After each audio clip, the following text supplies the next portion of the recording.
Bismillahirrahmanirrahim. Assalamualaikum warahmatullahi wabarakatuh. Alhamdulillah. Alhamdulillahilladzi 'allama bil qalam, 'allamal insana ma lam ya'lam.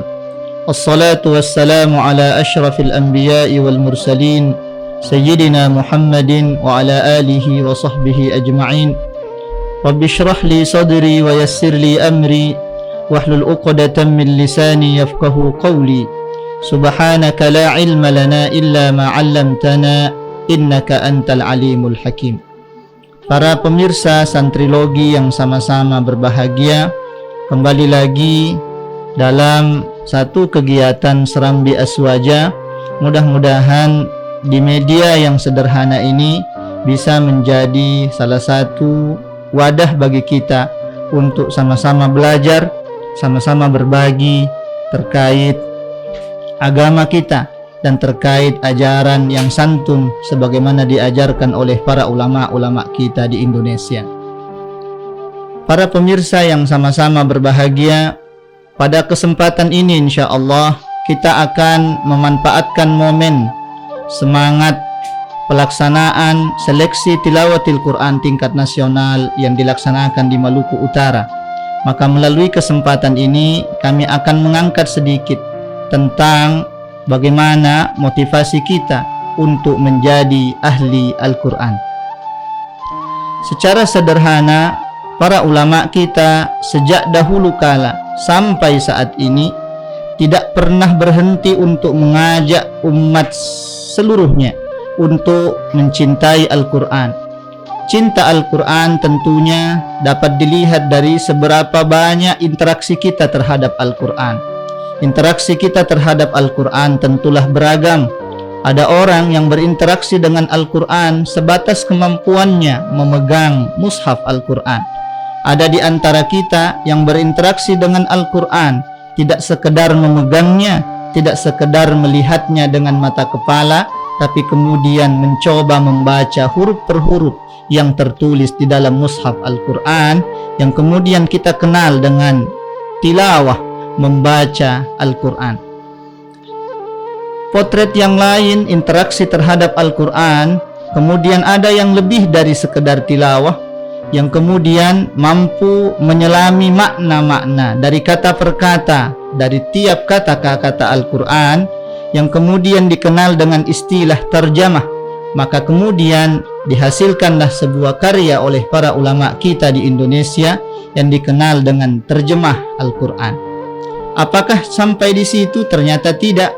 Ada lagi bentuk interaksi Al-Quran yang lebih dalam dari itu, yaitu memegang mushafnya, melihat tulisannya, membaca bacaannya, kemudian menterjemah kata per kata.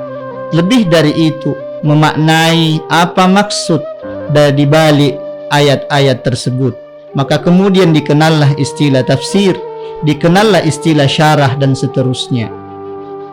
Tentu Al-Quran ibarat mutiara yang dilihat dari sisi manapun akan memancarkan cahaya yang berbeda-beda, dan setiap orang akan mampu memanfaatkan interaksinya dengan Al-Quran. Maka mudah-mudahan dengan bentuk interaksi yang beragam ini, kita termasuk di dalam orang-orang yang memiliki intensitas interaksi dengan Al-Quran yang mudah-mudahan lebih dibandingkan kebiasaan-kebiasaan kita yang lain. Ada banyak anjuran-anjuran agar kita berinteraksi dengan Al-Quran secara lebih intens. Mulai dari ayat-ayat Al-Quran yang mana Allah memulai perintahnya dengan kata Iqra. Kemudian kata Iqra ini tidak cukup sekali dalam satu surah di 5 ayat pertama, bahkan Allah mengulangnya 2 kali. Seperti apa pandangan ulama ahli tafsir melihat pengulangan kata Iqra ini? Itu adalah pertanda betapa pentingnya kita berinteraksi dengan Al-Quran sesuai dengan kadar dan kemampuan kita terhadap Al-Quran. Lebih dari itu kemudian disinggung dalam beberapa riwayat hadis Nabi SAW. Di antaranya adalah bahwa Allah Subhanahu wa Ta'ala memiliki keluarga-keluarga di bumi ini, dan salah satu kategori keluarga Allah Subhanahu wa Ta'ala adalah ahli Al-Quran.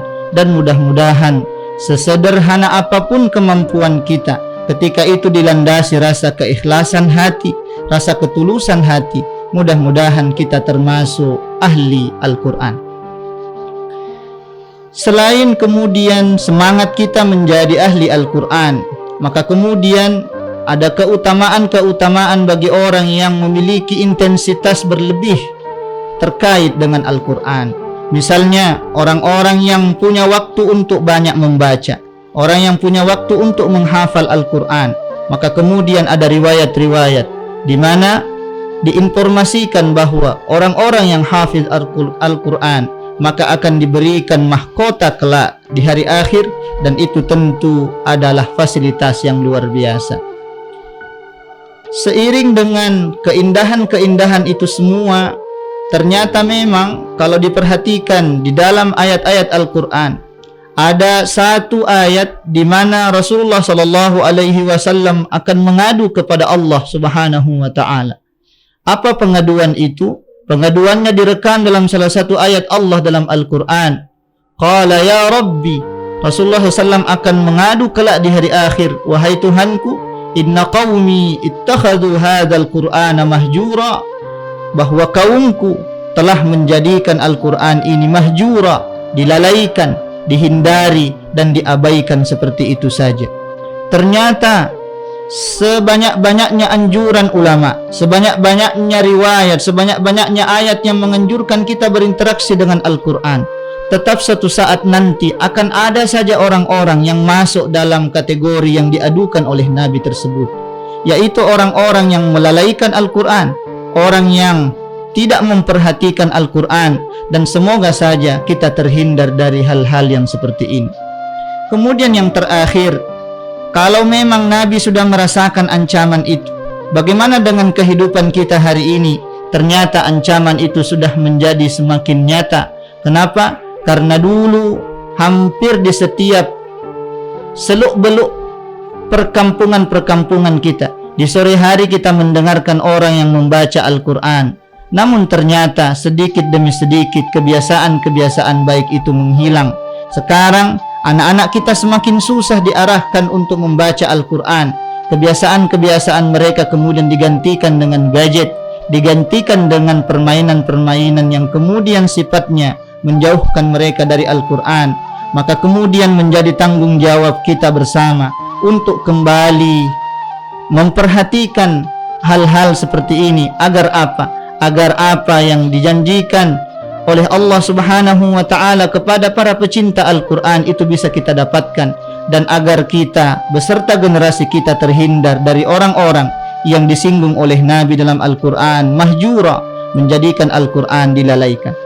Terakhir kemudian, seiring dengan akan diadakannya seleksi tilawatil Quran tingkat nasional di Maluku Utara, maka satu harapan besar kita, mudah-mudahan ini menjadi penyemangat bagi generasi Maluku Utara khususnya, dan generasi Indonesia pada umumnya, agar senantiasa, kalaupun tidak seluruhnya, ada orang-orang yang cinta dengan Al-Quran, ada orang-orang yang perhatian dengan Al-Quran, dan ada ahli-ahli Al-Quran yang senantiasa berlomba-lomba memperbaiki bacaan Al-Qurannya, berlomba memperbaiki hafalan Al-Qurannya. Dan luar biasanya sekarang bukan sekedar membaca, menghafal, tapi telah ada syarah Al-Quran, telah ada tafsir Al-Quran, telah ada seni menulis indah Al-Quran, dan seterusnya. Itu semua tentunya diadakan oleh para pendahulu-pendahulu kita, menjadi motivasi agar kita semakin cinta dan semakin intens berinteraksi dengan Al-Quran. Sebagai penutup, tentunya tidak menjadi asing lagi di antara kita, ada sebahagian di antara kita yang setuju dengan musabaqah tilawatil Quran, namun di sisi lain ada juga yang menafikannya. Kalau dilihat secara seksama, alasan menafikannya itu memang tidak jauh-jauh dari kekeliruan-kekeliruan yang mungkin muncul di dalam pelaksanaannya. Maka melalui momen yang mulia ini, melalui semangat kita terhadap cinta kita terhadap Al-Quran, maka mudah-mudahan STQ Nasional tahun ini bersih dari kekhawatiran-kekhawatiran yang dikhawatirkan ini, dan mudah-mudahan yang kita dapatkan adalah berkahnya. Mudah-mudahan semua pihak yang terlibat di dalam penyelenggaraan ini semuanya mendapatkan berkah Al-Quran, dan mudah-mudahan kita semua menjadi ahli Al-Quran. Demikianlah serambi aswaja kita pada kesempatan ini, dan mudah-mudahan ada kesempatan kita bersua kembali di waktu yang akan datang.